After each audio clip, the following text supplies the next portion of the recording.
The millionaire pretends to be paralyzed to test his girlfriend, but the maid proves true love. At the age of 30, Daniel Whitmore had become one of the most powerful young billionaires in Europe. Born into a middle-class family in Manchester, he had built Whitmore Technologies, a global software empire, in just 8 years. From the glass-walled office on the 60th floor of a London skyscraper, Daniel looked down at the vast city as if it were a kingdom belonging solely to him. He possessed everything people dream of: a penthouse worth tens of millions of pounds, a collection of gleaming Italian supercars, a lavish yacht, and a private jet always ready at his command. The media hailed him as the Tech Prince of Britain, a symbol of success and allure. And above all, he had Sophia Blake, the most famous actress in the country, a face gracing magazine covers and walking Cannes' red carpet. In the eyes of the public, they were the perfect couple, a modern-day fairy tale.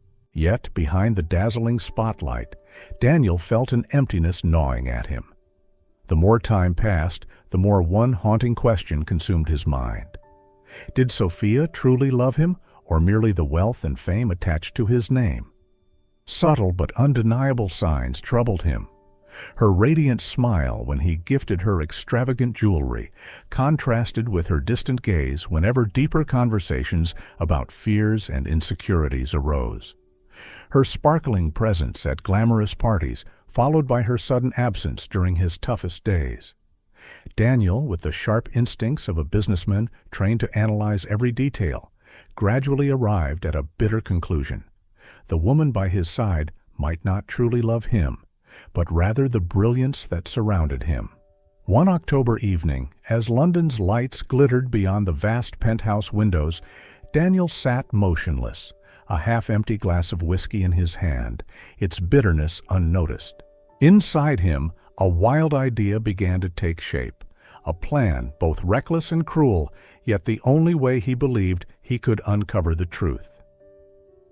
If Sophia truly loved him, she would stay, even when he was no longer Daniel Whitmore, the powerful symbol of success, admired by the world.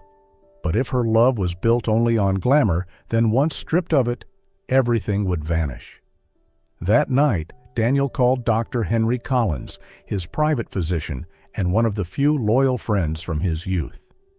When Henry entered the office, Daniel revealed his intention, leaving his friend nearly speechless. He wanted to stage a devastating car accident that would leave him paralyzed from the waist down. Henry protested fiercely at first. "Daniel, do you realize what you're saying? This isn't a game. You'll break hearts, and you'll be living a lie yourself." But when he looked into Daniel's eyes, eyes that carried both unyielding resolve and a rare fragility, Henry understood his friend had already made up his mind. The plan gradually took shape. With Henry's expertise and medical connections, they could fabricate convincing reports, rent professional equipment, and even stage the scene of an accident. Daniel would disappear for a few days, then return with a story of a horrific car crash. From that moment, he would appear in a wheelchair, seemingly dependent on the care of others. That night, sleep eluded Daniel. He lay awake, staring at Sophia as she rested peacefully beside him, her golden hair cascading across the pillow like a flawless painting.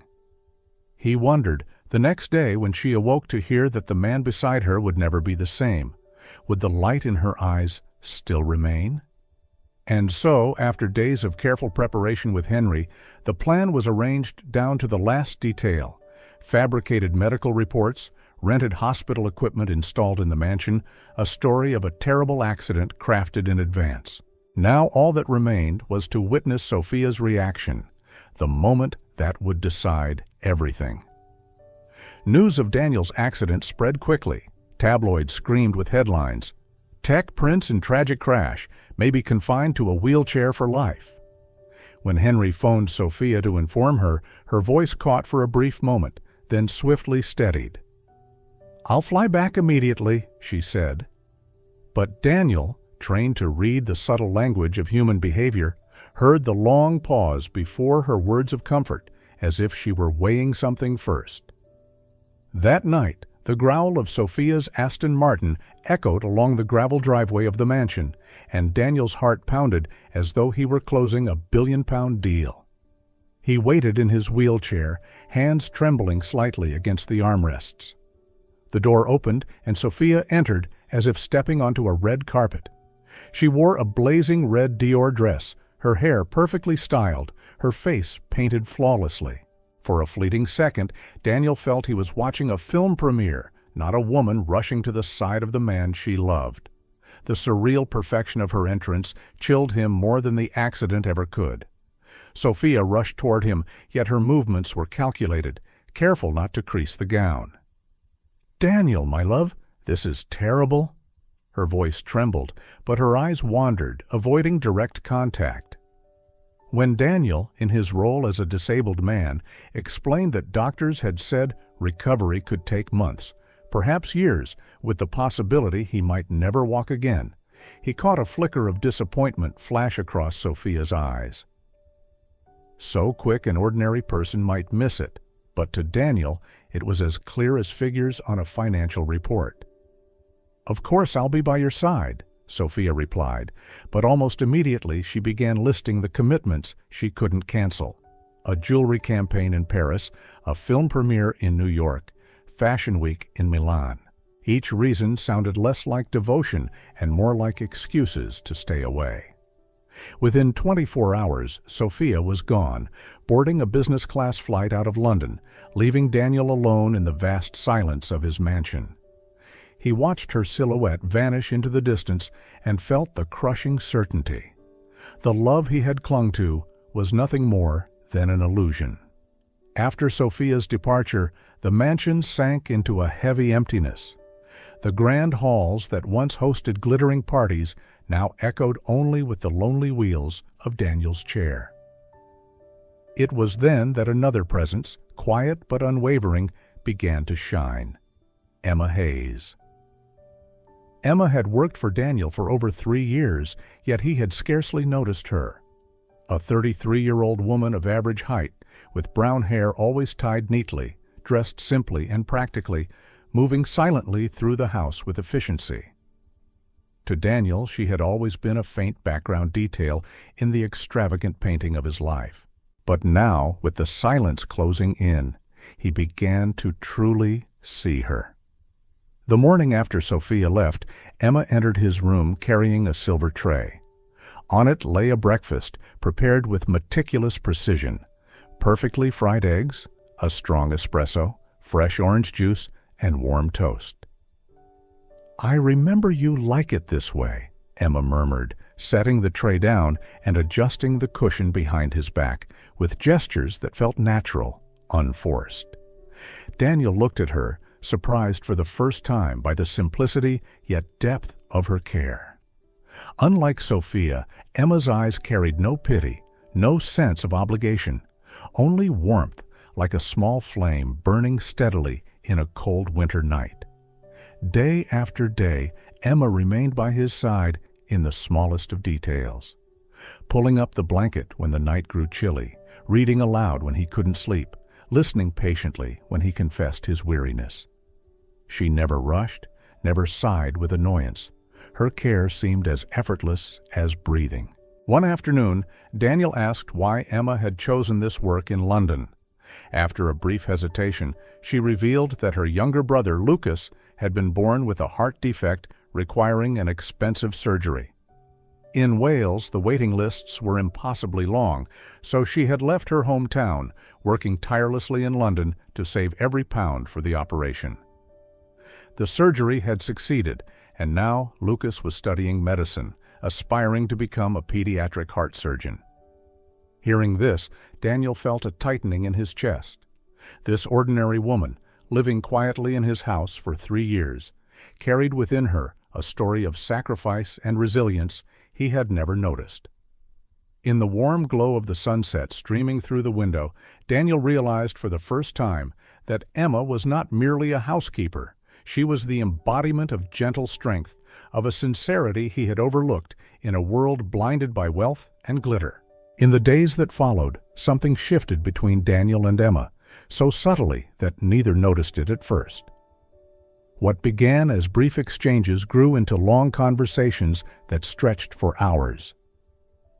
The boundaries of employer and housekeeper faded. What remained were simply two souls learning how to listen to each other. Daniel, long accustomed to cold boardrooms and sterile reports, was astonished to discover Emma's depth of knowledge in literature and languages.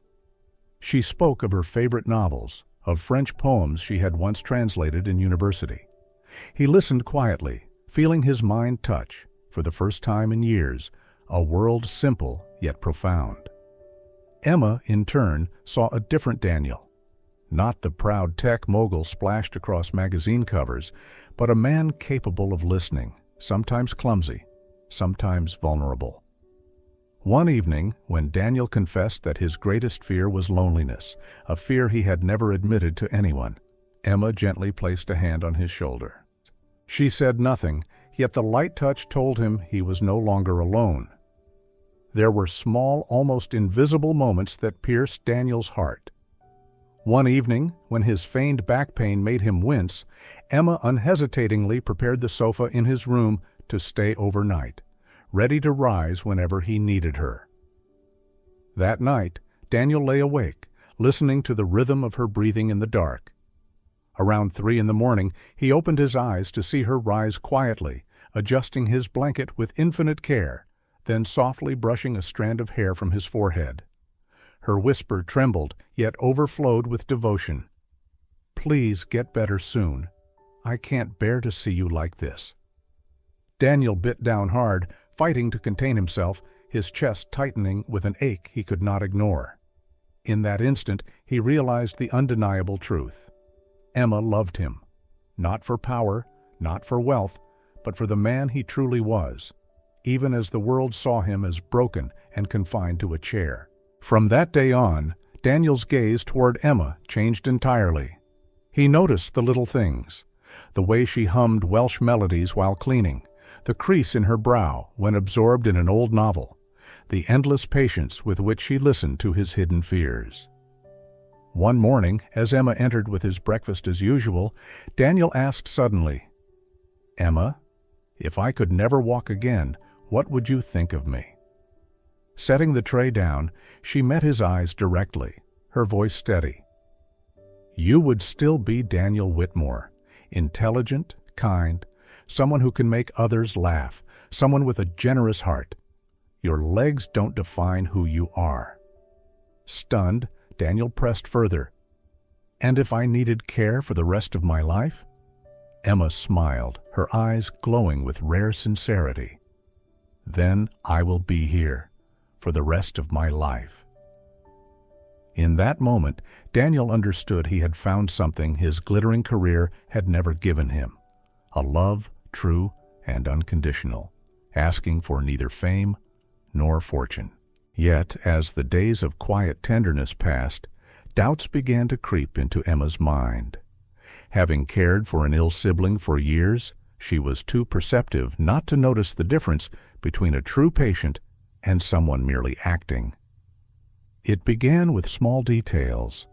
Daniel, though supposedly paralyzed, had well-toned leg muscles, showing none of the atrophy she had seen in real patients.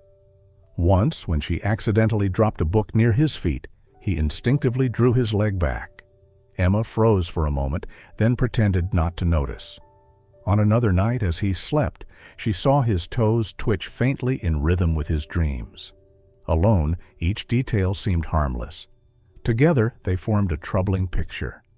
The suspicion grew until one afternoon, while tidying Daniel's study, Emma noticed several medical files left on his desk.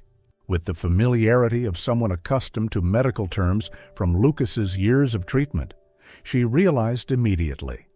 The reports were too generic, almost as if written by someone with no real expertise. Her heart pounded as she flipped through page after page, her hands trembling. That night, she took a desperate step. She unlocked the safe in Daniel's office, knowing the code, his mother's birthday, because she had once overheard him mention it. As the heavy door swung open, what lay inside stole the breath from her chest.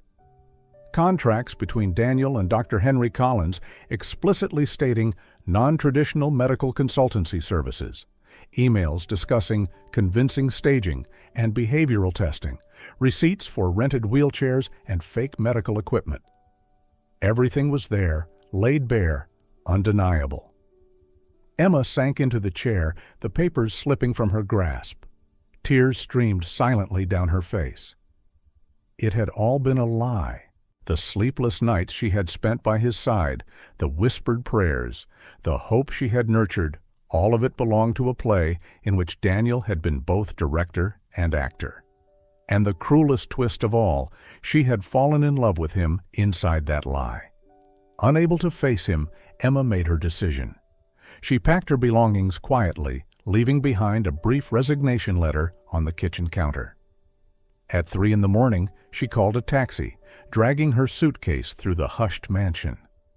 The door closed softly behind her, carrying away her shattered heart. But what Emma didn't know was that upstairs, Daniel was still awake. Tormented by his own deception, he heard the faint roll of suitcase wheels on the gravel outside. And in that moment, it felt as though his chest had been ripped open. As dawn broke, Daniel descended to the kitchen and found it empty. On the table lay a neatly folded sheet of paper. Emma's brief resignation letter. No reproach, no explanation, just a few dry lines ending with her signature. Yet each word cut into his heart like a blade. Daniel felt the world collapse around him. All his wealth, fame, and power, the things he once believed could buy anything, now meant nothing. He sank into a chair, clutching the letter so tightly it crumpled in his hands. Never had he felt so utterly alone. In desperation, Daniel immediately called Henry. His voice trembled. "She knows everything, Henry. She's gone. I have to find her, at any cost." On the other end, Henry sighed. "Daniel, maybe the best thing you can do for Emma is leave her be? You've gone too far." But Daniel nearly shouted, "No, I love her. This isn't a plan anymore, not an experiment. She's the only one who's ever truly seen me." Daniel threw himself into the search. But in a city of millions, finding Emma, a woman with few connections, was harder than any financial deal he had ever faced. Day after day, with no news, he finally understood. He had lost the most precious thing at the very moment he realized he could not live without it. He discovered that being one of the richest men in London meant nothing when what he longed to recover was a woman with every reason to hide from him. Emma had vanished from London as if she had never existed. Every day without her was torture. He immediately abandoned the charade and began walking normally again. But ironically, that was when he truly felt paralyzed. Paralyzed by guilt, by the fear that he had forever lost the woman he loved. He hired 3 private detective agencies, placed ads in the newspapers, and scoured every cheap hotel, but Emma seemed to have vanished into thin air. Only one clue remained. She had withdrawn all her savings, $55,000 after 3 years of work. On the 5th day, Sophia returned from Milan and was stunned to see Daniel walking as if nothing had happened. He had even forgotten her existence. When Sophia cheerfully suggested they go to Marbella as planned before the accident, without asking a single question about the week he had been paralyzed, Daniel saw the truth clearly. She only cared about pleasure. In that moment, he ended the relationship for good. That night, in the empty mansion, Daniel came up with a new direction. If he could not find Emma, he would search for Emma's younger brother, Lucas Hayes, was studying medicine. Daniel found him in the university library, surrounded by stacks of thick books. The young man looked up, eyes so much like Emma's, deep and luminous, yet filled with coldness. When Daniel introduced himself, Lucas shut his book firmly, his voice taut. "Do you have any idea how badly you hurt my sister? She cried for 3 days straight when she came home." Daniel broke down, confessing his guilt completely. He said he did not expect Lucas to forgive him, only to deliver a message to Emma, that he loved her, that he regretted his deception more than anything in his life, and that if he could give up all, money, fame, his entire career, to turn back time, he would do so without hesitation. Lucas remained silent for a long time, studying Daniel's face intently. Finally, he spoke softly. "If you truly love my sister, leave her alone. She deserves a love without lies." Daniel lowered his head, his heart weighed down like stone. Yet in the depths of despair, he knew at least that Emma had heard the most honest confession he had ever spoken, even if only through her brother. After his meeting with Lucas, Daniel returned to London with a heart heavier than ever. He thought perhaps the most loving thing he could do for Emma was to leave her in peace, to allow her to rebuild her life far from the pain he had caused. Yet miles away, in a small rented room in Brighton, Emma read every message Lucas had faithfully passed on. His words of regret had reached her, stirring emotions she thought were buried forever. Those words of regret awakened in her emotions she thought she had buried forever. 2 weeks after meeting Lucas, Daniel returned to London with a heart heavy as stone. The grand mansion now felt like a gilded tomb where every room echoed Emma's memory. The kitchen where she had prepared his breakfasts with care, the living room where their conversations had flowed, the bedroom where she had kept sleepless vigil over him. He lived in that house like a shadow, working mechanically, eating sparingly, tossing through nights haunted only by regret. Then, on a cold gray November morning, the doorbell rang. The postman handed him a parcel from Cardiff. Inside lay a handwritten letter, the soft strokes of Emma's pen. She wrote that if Daniel had truly changed, she would give him one chance to explain. She asked to meet him the following day at 3 o'clock in Hyde Park, the place where, 3 years ago, they had first crossed paths, though Daniel no longer remembered. By 2 o'clock, Daniel was already at the park. He sat on a wooden bench, clutching a small silver crucifix, his mother's gift, which he thought he had lost, now returned by Emma along with her letter. Each minute dragged on like an eternity. At precisely 3, he saw Emma approaching along a path strewn with golden leaves. She wore a simple beige coat, her hair loose and natural, her face thinner, yet her eyes still bright. They stopped before each other, only a few steps apart, though the distance felt like an ocean. Emma recounted how 3 years earlier she had sat crying on a park bench here, terrified she would fail her interview for a job at the Whitmore mansion. It was Daniel, out on a morning run, who stopped, handed her a handkerchief, and said, "Courage isn't the absence of fear, but acting despite it." In that moment she had fallen for the kindness in his eyes. But once employed, she had seen only a cold, distant Daniel, hidden behind wealth and ambition. It wasn't until the week of his feigned paralysis that she glimpsed again the man she had first admired. And so his betrayal had cut even deeper. Hearing this, Daniel sank to his knees on the damp grass, his trembling hands grasping hers. His voice broke. "I swear I will never deceive you again. If you give me one chance, I will spend the rest of my life proving you deserve all the love in the world." Emma looked down, her heart stirred by the sincerity in his eyes. After a brief hesitation, she nodded softly. "Just one chance, Daniel. If there is ever another lie, it ends forever." Emma looked at him, the powerful man now kneeling for love, and the wall of pain in her heart began to crack. She told him to stand up, saying everyone was watching. He replied, "I don't care about anyone else, I only care about you." When their hands touched, they both felt the flame of love that had never truly gone out. Emma agreed to give him one chance, only one. If there was ever another lie, everything would end forever. Daniel clasped her hand tightly, his eyes burning with fire. One chance was all he needed. In that moment, Daniel felt reborn. Beneath the fading winter sky, they walked hand in hand, slowly, as though the world itself had granted them a second chance. That afternoon, after their meeting in Hyde Park, Daniel drove Emma back to Whitmore Mansion. The car rolled slowly over the gravel path, a road Emma had walked countless times before as a servant, but today each crunch of stone beneath the tires felt like the heartbeat of a new beginning. When the mansion's heavy doors opened, Emma paused at the familiar threshold. To her, this house had always symbolized distance, an unbridgeable gap between the wealthy master and the ordinary maid. But this time, when Daniel opened the door and extended his hand, his eyes no longer belonged to a proud billionaire, but to a man learning to love with unguarded sincerity. The mansion was unchanged. The oil paintings along the walls, the spiraling oak staircase, the towering windows bathed in dusk light. Yet for Emma, the space felt transformed.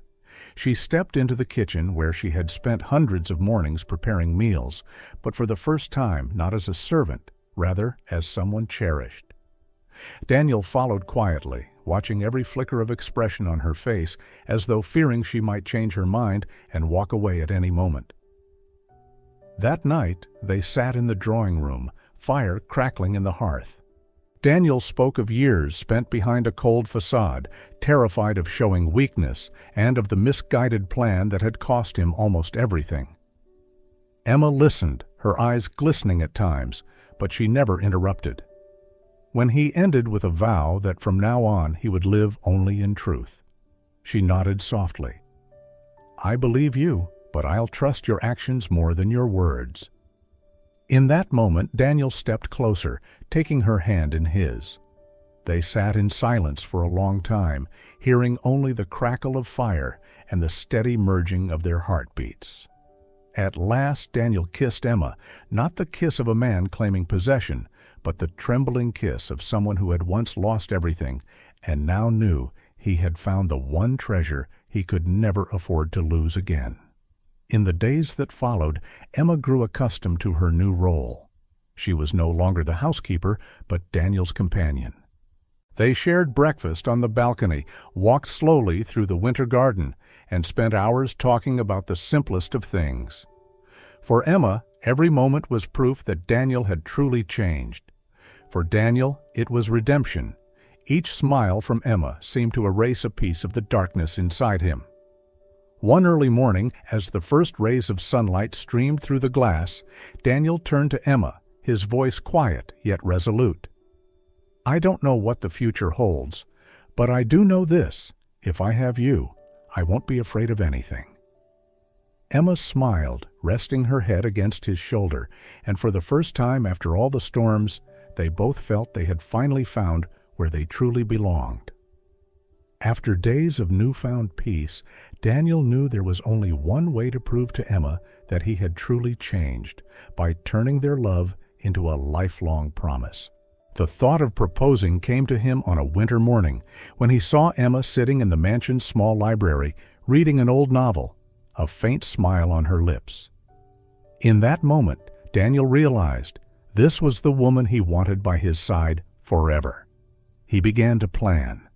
No extravagance, no spectacle, no flashing cameras or media spotlight.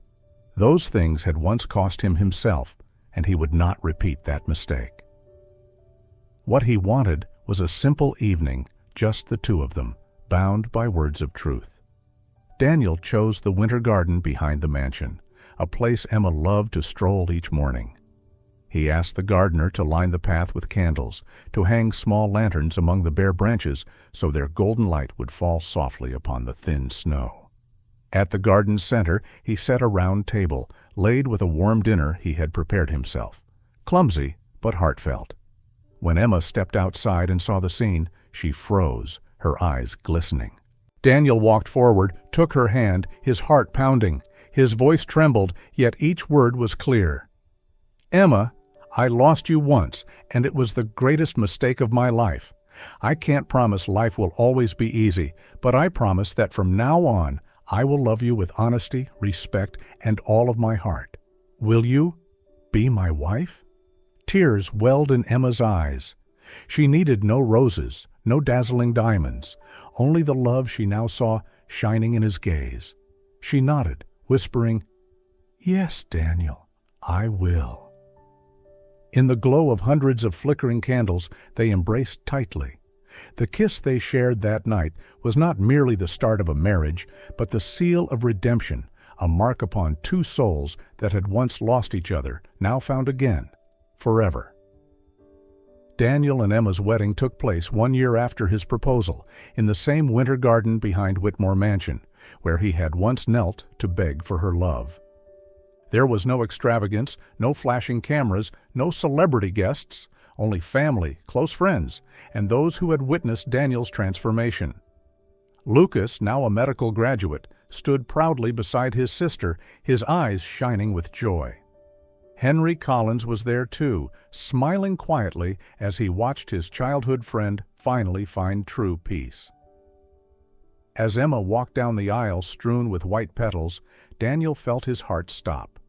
He had once possessed all the wealth the world admired, but only now did he understand. True riches were not measured in bank accounts, but in this moment, when the woman he loved walked toward him to be his partner for life. After the wedding, they built a simple, yet deeply fulfilling life. Daniel abandoned the flashy lifestyle, choosing instead to spend more time with Emma. They strolled through parks together, cooked humble meals, and shared moments so small they seemed invisible. Yet in truth, they were priceless. 2 years later, Emma gave birth to a daughter they named Grace, a symbol of redemption and blessing. When Daniel first held his baby girl in his arms, he wept like a child. "I once thought the greatest success of my life was the company, the numbers on the stock exchange," he whispered to Emma. "But now I know the greatest success is having you and her."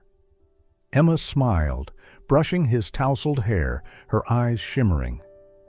"We've endured so much loss, Daniel, but because of that, we can truly understand the value of this happiness." The mansion, once a symbol of loneliness and deceit, became a home. The sound of a child's laughter echoed through its wide halls, mingling with evenings spent together by the fire.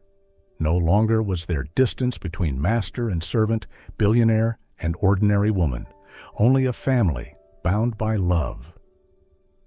Every weekend, Daniel and Emma would take Grace to Hyde Park, the place where they had found each other again after all the pain. On the same weathered wooden bench beneath the trees, they sat hand in hand, watching their daughter run freely. To them, it was proof that true love could bloom, even when born from a mistake. Their story was not a fairy tale, but a truth forged through pain, loss, and forgiveness. It was a reminder that sometimes one must lose everything to discover what matters most. That true love is not measured in diamonds or supercars, but in sincerity, in quiet sacrifices, and in the strength to forgive. Above all, their story proved this: happiness is not about finding someone perfect, but about finding the one who can see us at our weakest and still choose to stay.